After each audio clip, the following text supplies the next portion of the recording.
जी हाँ दोस्तों, मैं आपके लाया हूँ एक बहुत अच्छी खुशखबरी जो कि उन लोगों के लिए है जिनका जो है जिन्होंने बैचलर जो है आईटी से किया हुआ है, यानी आपने बीटेक किया हुआ है या बीसीए किया हुआ है, कंप्यूटर से रिलेटेड कोई भी आपने जो है ग्रेजुएशन किया हुआ है और 1 साल का आपके पास एक्सपीरियंस है। तो आपके लिए अब जो है कनाडा जाना बहुत आसान हो गया है, जिसमें आप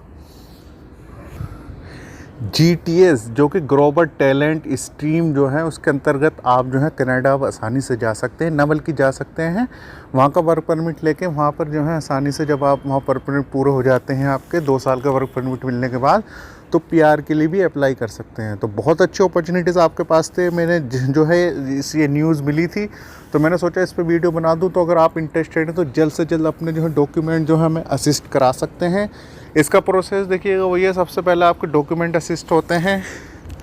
डॉक्यूमेंट असिस्ट होने के बाद आपको जो है एक ऑफर लेटर, मतलब आपको बताया जाता है कि येस और नो। अगर आपके डॉक्यूमेंट सही हैं तो आपको येस बोला जाता है। उसके बाद आपका जॉब इंटरव्यू होता है।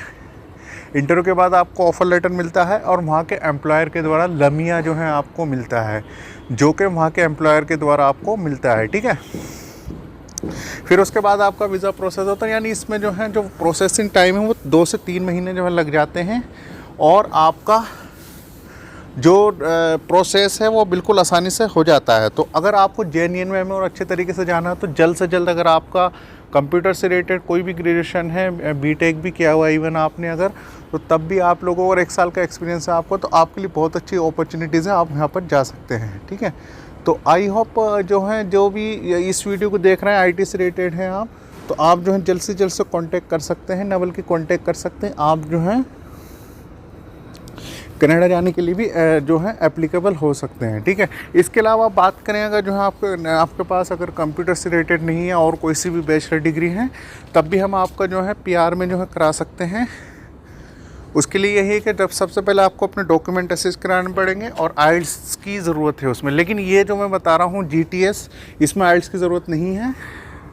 जो कि आईटी से रिलेटेड जिन्होंने जो है कुछ भी जो है बैचलर किया हुआ है, तो आप लोगों के लिए बहुत अच्छी खुशखबरी है। तो आई होप आपको समझ आ गया होगा। लेकिन फिर भी कोई भी क्वेश्चन, कोई भी क्यूरी इससे रिलेटेड या और कोई भी क्वेश्चन क्यूरी है, आप जो है नीचे कमेंट बॉक्स में कमेंट कर सकते हैं।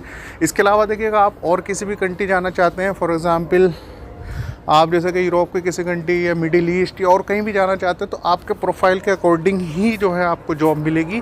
तो आप जो है अपने डॉक्यूमेंट जो है हमें भेज सकते हैं, न बल्कि भेज सकते हैं आप जो है इंडिया या एब्रॉड, कहीं भी आपको अगर जॉब की आवश्यकता है तो आपको आसानी से मिल जाएगी। ठीक है, तो बहुत अच्छी जो अपॉर्चुनिटीज़ थी, तो मैंने सोचा जीटीएस प्रोग्राम के बारे में बता दूँ।